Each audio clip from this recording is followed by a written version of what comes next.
Hi, Genies. It's Fisher. Before we get started, just a quick thank you for getting Extreme Genes to where it is today. We're on radio stations all over America, and our podcast is growing exponentially. I'm often asked, what can I do to support Extreme Genes? Well, that's easy. Become a part of our Extreme Genes Facebook community and like our page. Share the podcast with your friends. Follow us on Twitter. And most importantly, support our sponsors through links on our website. They're the best in the business. Thanks again. Now let's get on to this week's podcast. Are you digging up the dirt on your dead? Want to find out how? Hear the latest on new family history sources and websites with interesting and fun guests and experts. Find out what other people have been learning about their ancestors. From kings to thieves, inventors to farmers, nothing that's been discovered should surprise us anymore, but it always does. Find out what we mean. Great family history stories and information are on the way now with Extreme Genes, Family History Radio, and ExtremeGenes.com.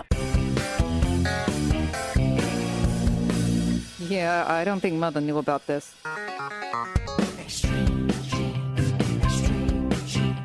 Uncle Marvin was strangled by his own beard.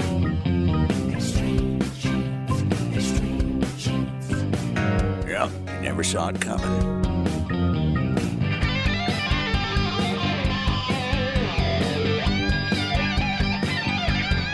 Hello, America, and welcome to Extreme Genes, America's family history show, and ExtremeGenes.com. I am Fisher, your radio root sleuth, on the program where we shake your family tree and watch the nuts fall out. Exciting guest today. I'm really delighted to have Louise Cooke on. And if you're not familiar with Lisa, she is the host of a podcast called Genealogy Gems, and she's put together a book called Mobile Genealogy. So this is a kind of a way to help you when you go do research on your family history somewhere where you don't have to be transferring things from one computer to another. And she's got some great tips for you coming up in about 8 minutes. Very excited to have Louise Cooke on the show. Plus, later on, from our brand new sponsors, Legacy Tree Genealogist, Carolyn Tolman is going to be here. And she has a great story, too. She moved into a house some years ago in Pennsylvania. And what a house it turned out to be. Some incredible history. It was going to be removed, and she went to work to save it with a history on a house. How do you do a genealogy on a house, and what would that mean to you? Carolyn Tolman will tell you about that later on. But right now, let's check in with Boston and our good friend, the chief genealogist of the New England Historic Genealogical Society and AmericanAncestors.org, David Allen Lambert. How are you, sir? Things are wonderful in Beantown. How are things with you, Fish? All right. And I'm excited. We got a long list of things to cover here today. Let's get started on it right away. First off, in our family histoire news, there's a mess kit that's caused a lot of attention.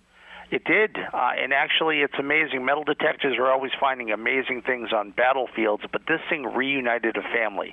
The mess kit for Hudson Funk of the 83rd Division, 330th Infantry, who was over in Normandy. And as you probably saw in the story, the unfortunate thing is he lost part of both of his legs and never talked about the war to his children. But this mess kit simply had HLF, his initials, and part of a serial number, which was enough to catch the imagination of the metal detector to start searching for it. He found the family out in Pennsylvania in a town called Roxborough, where his sons and one of his brothers have now been reunited with this wonderful artifact, and it's brought the family together. They came from all over the country. They hadn't been together in years, and they're celebrating their pictures of them toasting this thing and holding this mess kit with a big dent in it with their relatives' initials in it. In fact, the brother is still living at 95 years old. It's wonderful. It really is. In Allen County Public Library out in Fort Wayne, Indiana, I give hats off to Kurt Witcher and his staff. They have just finished a $250,000 renovation that has helped in creating both their Life Story Center, where people can come in and do oral histories, and they also now have a new auditorium that seats over 240 people in a theater-style amphitheater. Isn't that great? Now, the Allen County Library is the second largest library in the world and serves largely the Midwest, so this is a big move for them. Very exciting. It really is. I have an interesting thing just happened at our library here in Boston. I had a lady come in, and she was looking for her ancestor, but she had a specific question. Where is his diary? Now, Do you have any diaries of your ancestors? I don't. I have like one paragraph of an autobiography by my great-grandmother, and that's about it. But I do have a second great-grandfather who hand-wrote 5 pages of his autobiography about 1905, and I have that original, but no diaries. They're great things when you can have it. I don't have one from any of mine. However, I can tell you that the brother of my ancestor was a judge at the witchcraft trial, Samuel Sewell, and he published a diary for decades, which has all sorts of details. Well, getting back to this lady's query, I could not find a diary for her ancestor, but I did find a diary for the minister in her family's town. Oh, wow. The minister had some peculiar things to inform about the good things and also the confessed sins of the new married couple. The naughty and nice list. Exactly. So you just never know when doing genealogy what things you might find. It will get you as an interview on Extreme Genes. Now, wait a minute. Were the sins very specific in this diary about the ancestor? Oh, yes. They were very specific. All right. So the minister had a diary on the ancestor. Anything else? The other thing I told her is look for doctors. Couldn't find one for her, but for the town in Maine where my family came from, in Westbrook, Maine, there was a doctor in town who actually recorded the births of all the children he attended. And I can tell you that my great-great-grandmother in 1822 cost $1.25 when she was delivered first thing in the morning. Really? I have never heard of something like that. Of course, also, there are a lot of the stores that kept a record back in revolutionary times of people who came through and bought things and how much they paid for it and what they bought. And I found material there. That's really interesting. A couple of years ago, one of our members gave us the family store account books from Roxbury, Massachusetts during the Revolutionary War that gave things that were sold to both the British troops and the American troops. Wow. I want to give a shout-out to the followers of Extreme Genes and myself, DL Genealogist, on Twitter, and because I participated in my first ever hashtag Gen Chat. It happens every other Friday. This coming week, they're talking on Civil War research, but it's a free way if you're on Twitter, hashtag Gen Chat. It's a great tech tip to go in and network and follow a genie, as I say, on Twitter. What I am investigating, hopefully for the next show or the show after, is a company out in Provo, Utah, called Research Ties. They offer for free a basic version of their research log, which you can create right online. They also sell a version of it for $30 annually, which has 3 logins, and it has 10 gigabytes worth of space. Basically, you have a research log. Fish, you can go and check it anytime. You can print it out. You can add to it. You can create certain criteria. Wow. Great stuff. And speaking of databases, the guest users of AmericanAncestors.org, we are very excited to have the Annals of Barra, Ireland, which is the Robert O'Dwyer papers of 3 volumes of studies from the Barra Peninsula in West Cork, Ireland, that cover from 1776 to 1992. And it's all free, of course. Free, exactly, from AmericanAncestors.org, one of the many guest user databases we do. Well, that's all I have from Beantown. Catch you next week, Fish. Have a good one. All right, great stuff. Thanks, David. And coming up next in 3 minutes, we're going to talk to Lisa Louise Cooke. She's the host of Genealogy Gems, the podcast about mobile genealogy. Why should it matter to you? On Extreme Genes, America's Family History Show.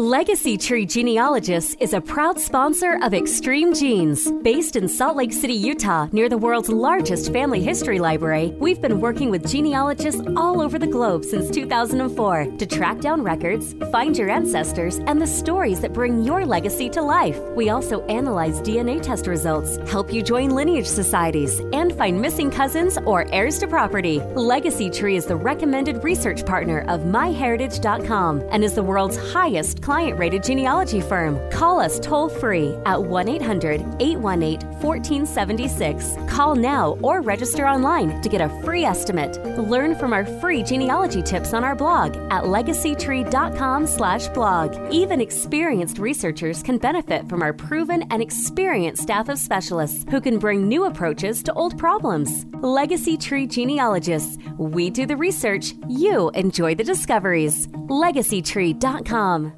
Well, Jeannie's, my personal family history researcher who sends me new information day and night, has sent me some incredible new records and newspaper stories lately. Hi, it's Fisher, and the name of that researcher, by the way, is myheritage.com.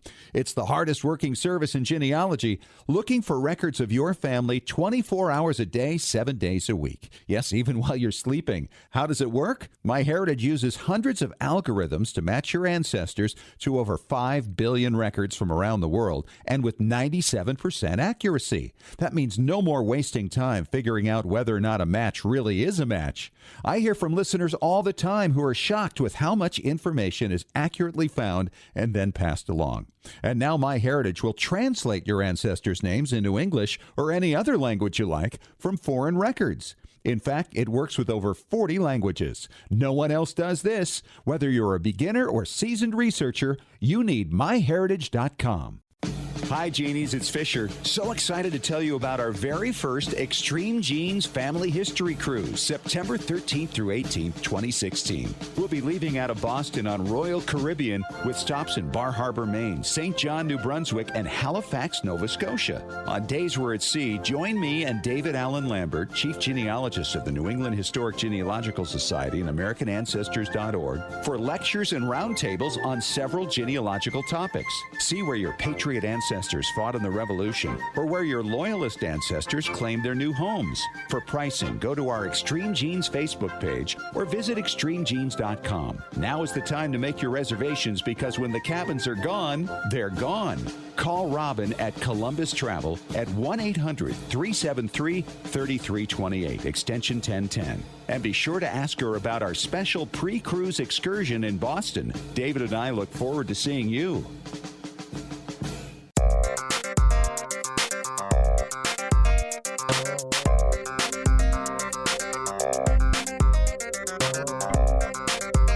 And welcome back to America's Family History Show, Extreme Genes and extremegenes.com. It is Fisher here, the radio root sleuth, with a legend on the other end of the line. She is the host of Genealogy Gems, a podcast that's been around, what, about 10 years now, Lisa Louise? Nearly. We started in 2007. A long time ago. Lisa Louise Cooke, who I've admired from, not too far, actually, over the last several years. She's a great teacher, very knowledgeable in family history, and coming up with little nuggets. I think those are the gems you talk about in the name of your show, Lisa. And I'm excited about your new book that you've got out called Mobile Genealogy. And this really kind of takes things into the 21st century. What got you started on this? Well, thank you for having me on the show. It's great to be here. And what got me started on this was actually several years ago when the iPad first came out. I got my iPad and I was sitting there, and my husband was looking at me and going, "Oh my gosh, did you just buy the most expensive email checker in the universe?" Because that's all I was doing. I said, "No, I'm playing Angry Birds. What else do you want me to do?" Yeah, I'm balanced. Yeah, exactly. And he says, "Well, you said you were going to do your family history on this as well, right?" So he set the challenge for me to say, I've got to learn more about how to use this device, how to make the transition from a laptop to going mobile with a tablet. And of course, our smartphone is just a small version of a tablet. Sure.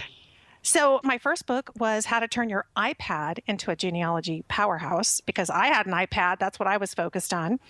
And that one came out about 4 years ago. Of course, it's already so obsolete. And Happens that way, doesn't technology moves so fast, doesn't it? Yeah, it really does. So Mobile Genealogy came out of, it was time for a new book, and I wanted to expand because there's Android, right? Mm-hmm. There's Android, there's Apple, there's everything in between. And the key here is that it's all mobile. And so the book addresses all the different platforms, all the different types of devices, and really digs even further into how to get the most out of them for family history, which is awesome. If you don't have to lug your laptop around, you're in good shape. Boy, that's really true. The thing is, I think for a lot of people who have the time to do this, they haven't necessarily come up in the age of the devices. that we're in right now. And so it's a scary thing, isn't it? And I think part of the challenge for all of us is not only for us to get comfortable with these devices, but to help other people to get there as well. And I'm sure you've had some people who are seniors, particularly, who are catching on to some of these things right now or having some success as a result of your teaching. Tell us about some of that. Yeah, absolutely. I mean, for most of us, we didn't grow up with all of this, and it can be kind of intimidating. But the way I kind of approach it is to say, we have to get into what I call a tablet mindset and stop looking at it as something that's going to function like the laptop. Right. Because they're two different animals. When we start with that in the book, that's where they kind of make the mind shift. And then I talk about how to then approach it so that you're using it from a tablet mobile perspective. And we're really focusing on the tasks. What are the tasks that you do in your genealogy research? Mm-hmm. And if you're focused on that, then the right apps will come to you, the right functionality, you'll know how to move around. But if you're going at it first and foremost, how do I duplicate what I was doing on my home computer on this tablet? You're going to get snarled up. Oh, boy. So I find that people really like that approach. I think it makes sense. And then we just, in the book, dig right into a lot of the apps. And what I've been hearing from folks is that they like the fact that as geeky as I am, I don't write techno geek, Right. And that's important. It is. Way back in the day, well, I'm dating myself now, but way back in the day when the TRS-80 computer came out, I was one of the only women working at Radio Shack, of all places. Oh, wow. And we had to explain what a computer was and what this device was supposed to do. And so I've been kind of doing that for a long time. And, if you're not in the mode of trying to prove how techno savvy you are and smart you are, but you're just trying to help people, then it goes a lot better. And that's certainly my goal, is I want them to feel like they're getting the most use out of their tablet. So one of the apps that really has jumped out and that is new to this edition of this book, Mobile Genealogy, is Chrome Remote Desktop. And I think this one is like changing people's lives. Totally. Yeah, because it means that those limitations that the tablet or the smartphone has, and I keep saying tablet or smartphone because they're just pretty much the same thing. Right, yes. The limitations that you run into, like, it won't play my Flash video. It won't let me use this form, or whatever it is that you're doing. Or this app is kind of a stripped down version of the full-blown website or software. Well, Chrome Desktop just unleashes the power of your tablet because it gives you access directly into your full-blown computer at home, which you can have open on your desktop and sleeping if you want to. You can ping it, and now you're running your entire computer right from your tablet. So you have no limitations. You are back to being able to do all the functionality of a laptop. And I think that's one of the main chapters that's just been blowing people's minds. Well, and it's also, you save everything back to your home computer, which is so nice. Yeah, and you put it in another app, which we really go in depth in the book, which is Dropbox, or any other type of cloud storage. We think of those kinds of apps as being kind of the grand central station for our files. So if we are accessing our home computer with the remote desktop and we're making new files, but we want to access them back on our tablet, how do we get them there? Well, we don't want to email them to ourselves.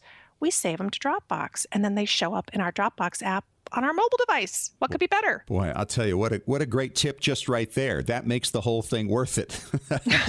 All right, so that's one great app, Lisa Louise. What else do you have? Well, I think another thing that we're struggling with as genealogists is when we face the relatives in our family who get that glazed over look when we start talking about family history. Does that ever happen to you, Scott? Oh, no. They light up like a Christmas tree. They light up like a Christmas tree. You have a special family. No, I don't. There's maybe one person out of 17 at the end of the table at the holidays. Maybe that one person. Like you say, the geeks, Mm-hmm.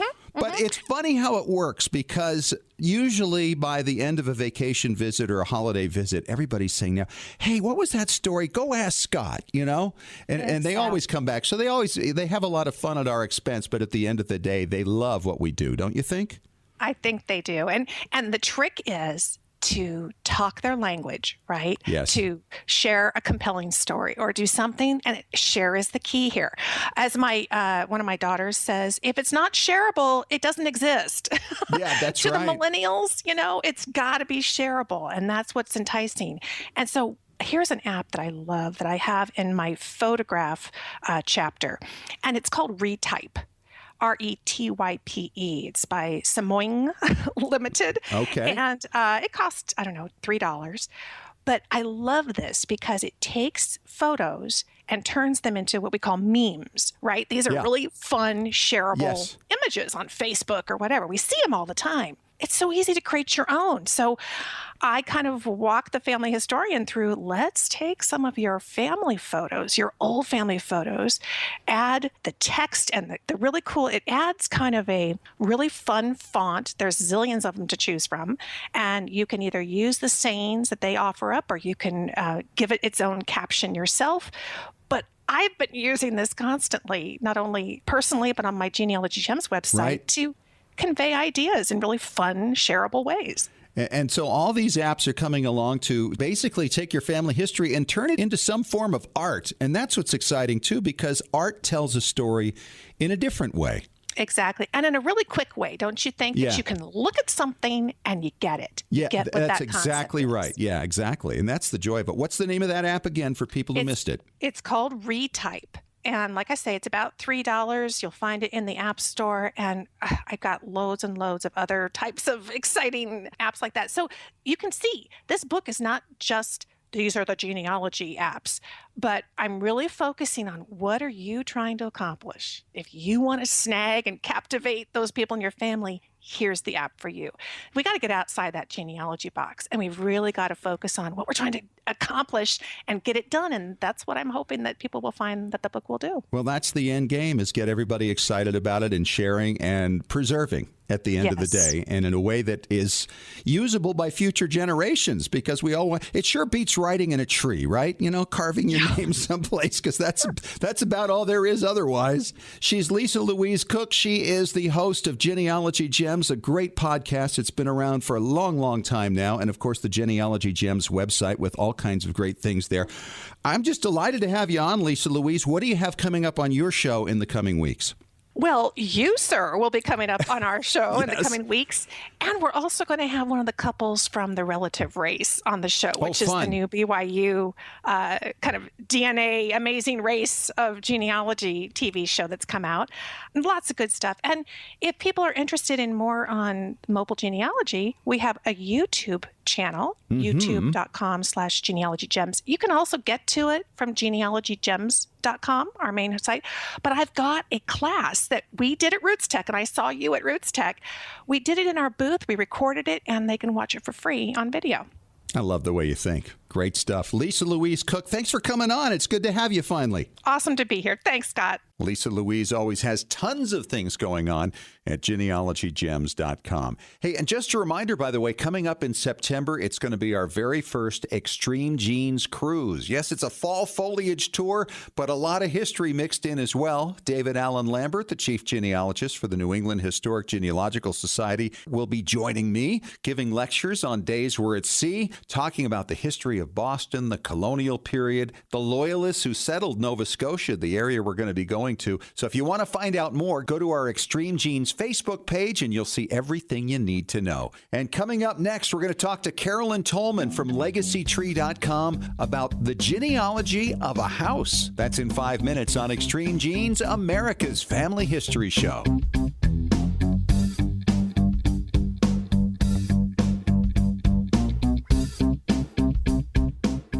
Scientific studies have proven that youth who know even a little bit about their family history perform better academically and have a greater sense of personal confidence and stability. Genealogy is its own incredible superpower that arms our children with super strength. But how do you get your child or grandchild interested in studying their family history? That kind of stuff is just for grandmas, right? Not anymore. ZapTheGrandmaGap.com leaps the generation gap in a single bound. Author Janet Havorka provides you with useful and timely advice on helping the young people in your life become engaged in their own family history. Janet has an entire collection of books to inspire the young and the young at heart in fun, interactive ways. She also offers creative tips and advice on her blog and in her free weekly newsletter. Stop by ZapTheGrandmaGap.com today to sign up for Janet's free email newsletter with 52 weeks of easy tips, free downloads, and order your set of resource books and workbooks. Looking for an easy way to show off your family history and share it with your family? Family Chart Masters offers beautiful custom pedigree art pieces and inexpensive family reunion draft charts in any design or size that fits your needs. With a free consultation at FamilyChartMasters.com, you can get started creating a new family masterpiece. Family Chart Masters has over 11 years of experience in creating and printing family charts. They can print any style of genealogy chart from any genealogy file and can create exactly what you're looking for. You'll work with a specialized and talented consultant whose goal is to make you happy. Decorative charts make fantastic gifts for all occasions. And with Family Chart Masters' option of ordering duplicate charts at half price along with your original purchase at full price, you can afford to give a family heirloom to each member of your family. Contact Family Chart Masters today at FamilyChartMasters.com for your free consultation. Family Chart Masters will give the greatest care to your family history.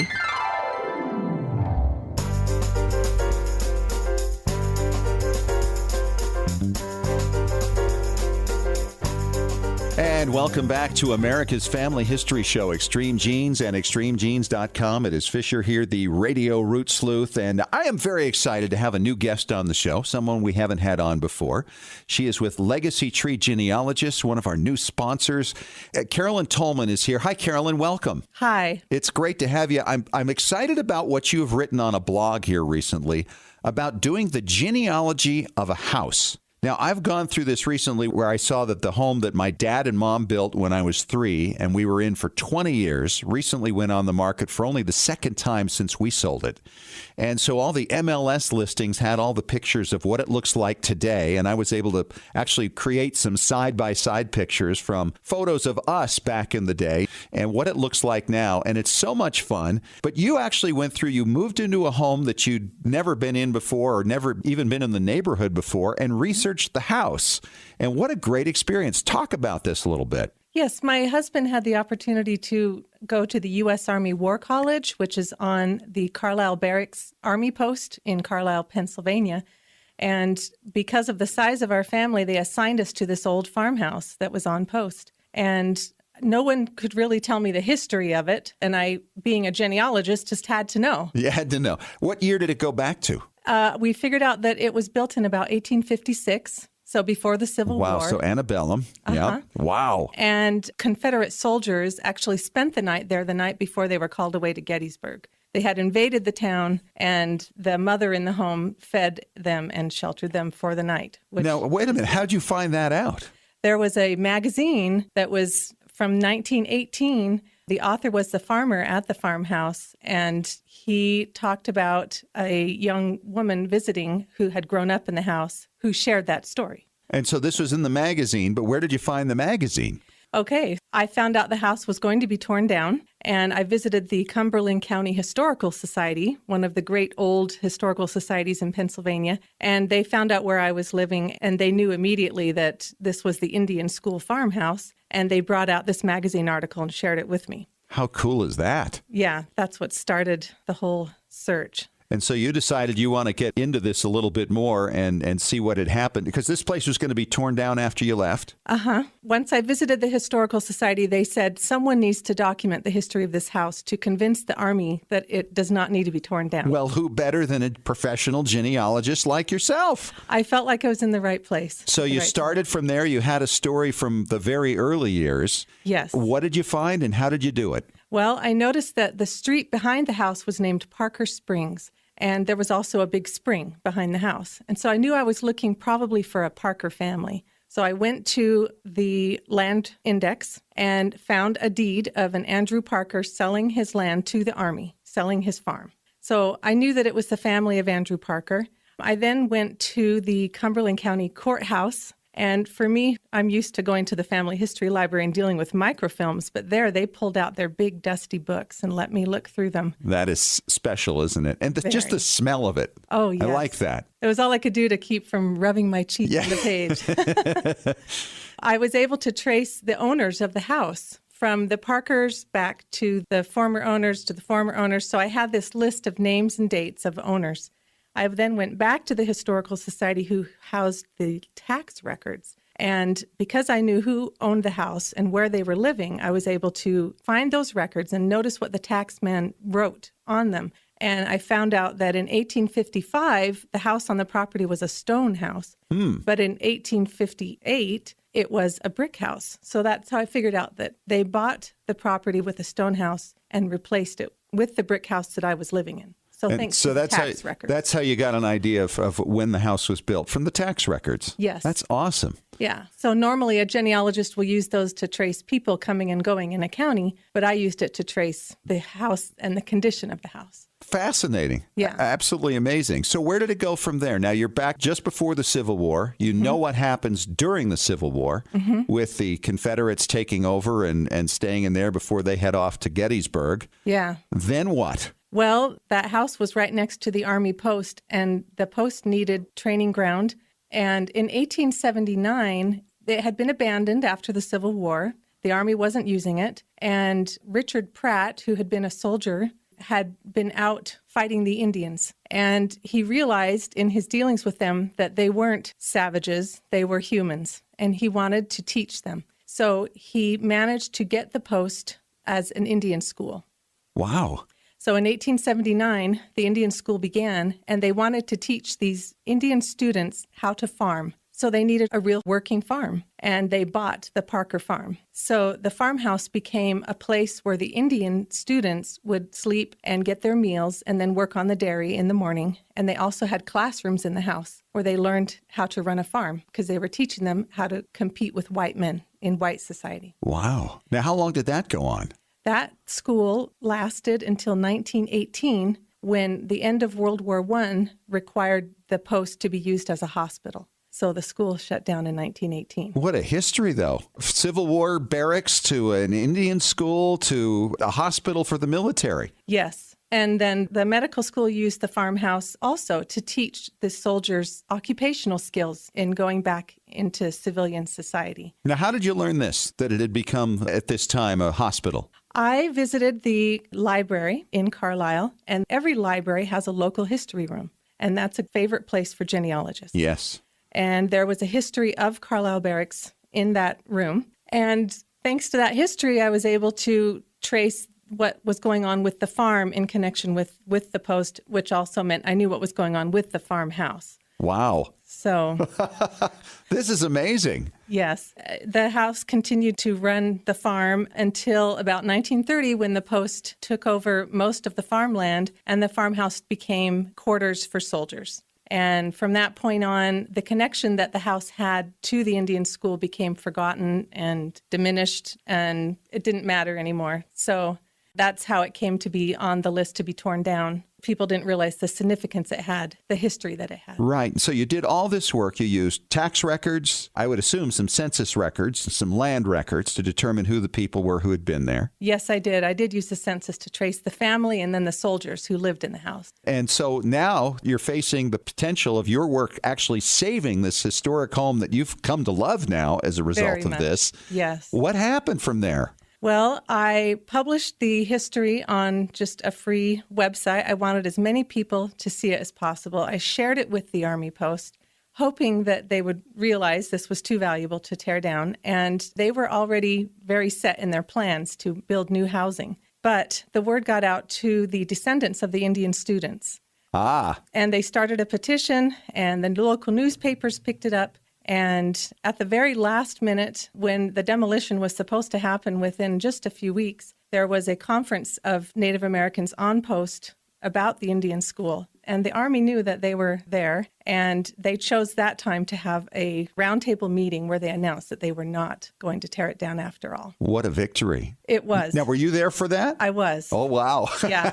I were couldn't probably miss that. Answering a few questions, too, weren't you? Yes, and interacting with these wonderful Native American people who cared very much about having a landmark. There's not a lot of Native American landmarks in this country, and that one serves as a great landmark because it's where the Pan-Indian movement began. It's where the National Congress of American Indians got its start. So there's a lot of significance to it. Using genealogy to learn the history of houses and save them from demolition. How cool is that? That's right. Carolyn Tolman from LegacyTree.com. Thanks so much for coming on. It's been a pleasure. Thanks for letting me share my story. And coming up next, he is our preservation authority, Tom Perry from tmcplace.com, talking about the oldest selfie he has ever seen and how he coveted it.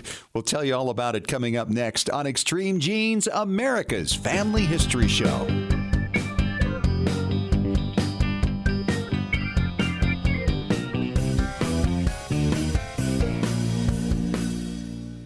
Extreme Genes is sponsored in part by 23andMe.com, a personalized genetic service that helps you understand what your 23 pairs of chromosomes, your DNA, say about you. 23andMe.com gives you a snapshot view of your DNA with more than 60 detailed reports on your health, traits, and ancestry, plus tools to explore and compare your DNA with family and friends. 23andMe.com is the first and only genetic service available directly to you that includes reports that meet FDA standards. Here's how it works. Order your DNA kit from 23andMe.com. Provide your saliva sample from home and mail it back to a CLIA-certified lab. Then you'll be notified when your reports are ready online. You'll also receive ongoing reports as new genetic discoveries are made and as 23andMe.com is able to clear new reports through the FDA. See why more than 1 million people are experiencing their genetics with 23andMe.com. Order your DNA kit today at 23andMe.com. Legacy Tree Genealogists is a proud sponsor of Extreme Genes. Based in Salt Lake City, Utah, near the world's largest family history library, we've been working with genealogists all over the globe since 2004 to track down records, find your ancestors, and the stories that bring your legacy to life. We also analyze DNA test results, help you join lineage societies, and find missing cousins or heirs to property. Legacy Tree is the recommended research partner of MyHeritage.com and is the world's highest client-rated genealogy firm. Call us toll-free at 1-800-818-1476. Call now or register online to get a free estimate. Learn from our free genealogy tips on our blog at legacytree.com/blog. Even experienced researchers can benefit from our proven and experienced staff of specialists who can bring new approaches to old problems. Legacy Tree Genealogists. We do the research. You enjoy the discoveries. legacytree.com. Did you know that Family Search Family Tree is available through a powerful new mobile app experience? That's right. Now you can view, edit, and even add information to ancestors in your family tree whenever and wherever you are. You no longer need to wait to get home or make a date with your computer to view or update your family tree. You can add details to your tree when visiting with family or when capturing details from a trip to the cemetery. You can share new family history discoveries from classroom settings. You can even make the most of your time when waiting for doctor appointments or car repairs. Get started today by downloading the free Family Search Family Tree app to your Apple or Android device. Visit familysearch.org/tree app to get the Family Tree app for free. Exploring and expanding your family tree has never been more convenient. Visit familysearch.org/tree app to download the Family Search Family Tree mobile app today.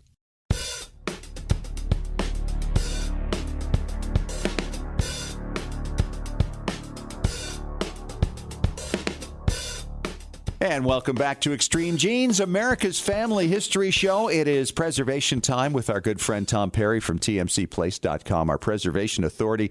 Tom, you were having such a good time at Roots Tech, and it's fun. We've got stories that go on for weeks from what happened over just a few days because people were bringing things to your booth and asking for advice on some of these items. But the one thing that really lit you up that I noticed, what was it, a 19th century selfie? Oh, yeah. It was like late 18, early 1900s. Oh, I wanted it so bad. Now, have you ever seen anything like that before? Never. And explain what this was, because I think when we talk about selfie, most people picture a long stick and a little modern camera there and a remote control and the whole thing. But obviously back then that wasn't the case. Who was the person? How old? How did they set this thing up in those times? Yeah, it's pretty incredible. In fact, one of the things that made it so cool to me is I remember back when I started my career in photography back in junior high school, I remember we had this big mirror when you walked in the front door, and I did the same thing. It was before I had Nikons. I just had an old Petriflex. I had the tripod set up, smiling in the mirror, and pull a little button. And it's like flashback 100 years earlier. And here's this kid wearing the type of clothes they wore back in those days, the tie. He had his tripod set up. He had a little brownie camera on top of it. Now, you saw that in a picture? Oh, yeah. Yeah, because what he's doing is he has this camera and he's looking into the mirror. Oh, I see. Okay. Yeah. So this mirror is on, I don't know what they used to call them back then, kind of like a bureau, because you could see the drawers, you could see the sides, because it was back far enough that he not only got the mirror, he got part of the surroundings of it. And he's just standing there with his little tie on and his little period clothing and just standing there smiling and took this picture. And it's so cool.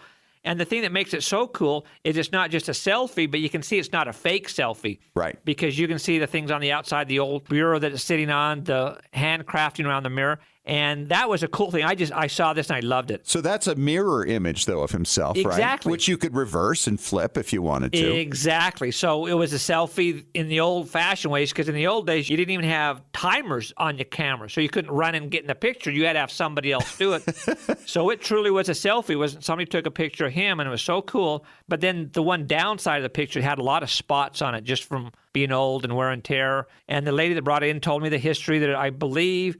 She said it was like an uncle or a grandfather. So it was a relative. Right. It was definitely a relative. And she told me a little bit about him. And then this guy actually got into photography. There's people that every once in a while do these selfie contests. Send in your best selfie, and they give away prizes and such. And I told her, I said, you need to make a copy of this and send it in, because I guarantee this is going to be the oldest selfie anybody's ever seen. It's a winner. Oh, yeah. Oh, absolutely. But I wanted it so bad. Oh, it was What awesome. do you think something like that would be worth? Are you a collector? Do you collect photographs? No, I don't collect stuff like that. I mostly just look for family things that are related. And to me, if I saw it on eBay, happened to run across it, it was $100, I would have bought it without even thinking about it, because it was so special to me. Sure. So I tried to bribe the lady. I said, give me all your pictures. Let me scan them for you. And I'm not even going to charge you. I just want to have permission to keep one of these pictures and be able to use it in our store, because it's so cool. And did she agree? Oh, yeah. Oh, she's totally on board for it. So what are you having to do to fix it?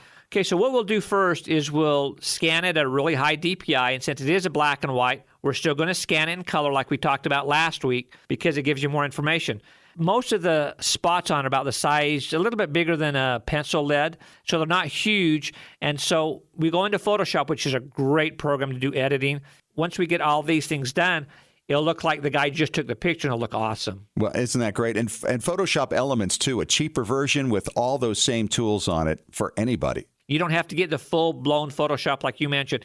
If you've got Elements, which comes free with a lot of scanners, you'll be able to rock and roll with that just fine. All right. What are we going to talk about next? We're going to talk about, what if my picture's torn up? What if I have an outlaw in my picture I want removed? Oh, boy. Coming up next in 3 minutes on Extreme Genes, America's Family History Show.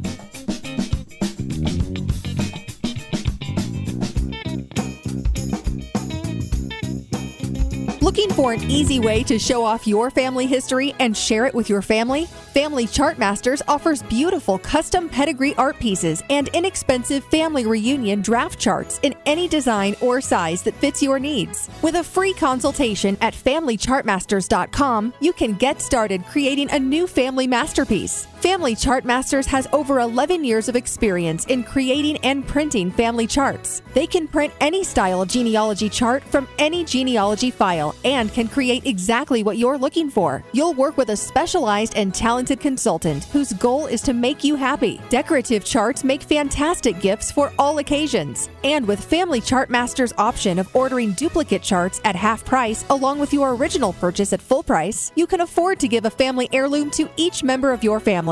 Contact Family Chartmasters today at FamilyChartmasters.com for your free consultation. Family Chartmasters will give the greatest care to your family history. When was the last time you heard your grandmother's voice or saw your family enjoying life back in the 1950s or 60s? If the reason is you haven't known what to do with your old recordings, videos, and films, here's your answer. The Multimedia Center in Salt Lake City. We brought in a video project to the Multimedia Center, and overnight they duplicated it to DVD so we could meet our deadline. The Multimedia Center, 2870 East, 3300 South, Salt Lake City. Open Monday through Friday, 10 to 6. Call 801-483-1717 or go to transferduplication.com. genealogygems.com. Scientific studies have proven that youth who know even a little bit about their family history perform better academically and have a greater sense of personal confidence and stability. Genealogy is its own incredible superpower that arms our children with super strength. But how do you get your child or grandchild interested in studying their family history? That kind of stuff is just for grandmas, right? Not anymore. ZapTheGrandmaGap.com leaps the generation gap in a single bound. Author Janet Havorka provides you with useful and timely advice on helping the young people in your life become engaged in their own family history. Janet has an entire collection of books to inspire the young and the young at heart in fun, interactive ways. She also offers creative tips and advice on her blog and in her free weekly newsletter. Stop by ZapTheGrandmaGap.com today to sign up for Janet's free email newsletter with 52 weeks of easy tips, free downloads, and order your set of resource books and workbooks.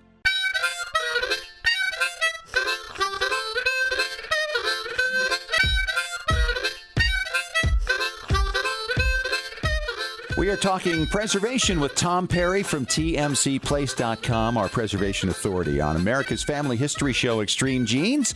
I am Fisher, your radio root sleuth. And Tom, recently, of course, we were both at the Roots Tech Conference in Salt Lake City, Utah. And you had a lot of people bringing things to your booth for evaluation, for restoration and recovery. And talk about some of those other items that you saw. Oh, exactly. And the thing is, some people don't want to give up their stuff. Even though they flew in, they don't want to leave it. And I understand that. So one thing that you need to do, too, if you're in this situation where you don't want to do it yourself and you don't want to ship it, you want to fly it in, I'm sure there's people in your area that can help you with this. And one thing you need to really do is look outside the box. If you just want to go to a transfer place and you don't think, well, you know, they're not really into photos, they don't know what they're doing, go to places that do billboards, go to advertising companies are good references, and they might be able to tell you, oh, yeah, there's a color correction place that does billboards, and take it to them and say, hey, here's what I need done. And they can usually scan it for you right while you're there because they have their equipment set up always to do things like that. Scan it. You can take the photo back with you, and they can do it for you. They could take a little tiny photo and blow it up to billboard size. Oh, absolutely. So these people definitely know what they're doing. Right. And if you still don't want to leave it, that's fine. Just have them scan it. And even if they say, hey, we don't do photo restoration, but we can scan it for you at a gazillion DPI, then that's fine. Have them put it on your thumb drive or a disk. Take it home. You can email it to us or anybody and get a quote. And the thing is, if you email it to us and ask us for a quote, you don't have to have us do it. You can just say, okay, this is what it would cost, and then take it to somebody local. And if they're in the same ballpark, you know they're being fair with you. Right. So we're just more there to kind of help you out. We had this one person brought us a photo that was torn. Right in half, huh? Yeah, tore right in half, so half the face was missing. However, we're like a detective. We need to get as much information as we can, which we kind of alluded to last week. So part of it was missing. It wasn't two halves. Oh, exactly. A whole part of the guy's face was missing, kind of like the thumbprint we talked about last week, but not as severe. Because if you have half a person's face, you know they're not asymmetrical, so you can kind of take things and kind of know what you're supposed to do. But anything you can give to us, like type of clothing it was, other photos, even if they're younger or older, it helps our artists see, okay, this was when he was 8 years old. Here's a picture of when he was 12. Based on that, I can kind of do these things to fix a photo. So be like a detective. Get us any information you can. If it's a color photo that's faded, let us know, oh, yeah, so-and-so used to wear this color. They had this. This is what their eye color was, so we can make sure we get everything right. So your little sister that had green eyes, we don't make them blue or brown. Right. We want to be as authentic as we can, so bring us this information. Even if it's a black and white photo, get us that information because you think, well, it's black and white. Why do I need to know eye color? Well, in grayscale, blue eyes, brown eyes, and green eyes are going to be different shades of grayscale. So if you want to be authentic, get us as much information as you can so we as a detective can recreate this picture and make everybody look right. Also, they knew there was supposed to be somebody else in that picture that wasn't there because that half was torn and nobody knew where it was. So if you can get us a picture of that person close as you can to that age, we can make a new family portrait and put that person in. That's incredible. Oh, it's amazing what technology will do now. We've even had people bring us photos that had outlaws, like ex-in-laws. There was such a bad situation, they wanted us to take them out. I've done that.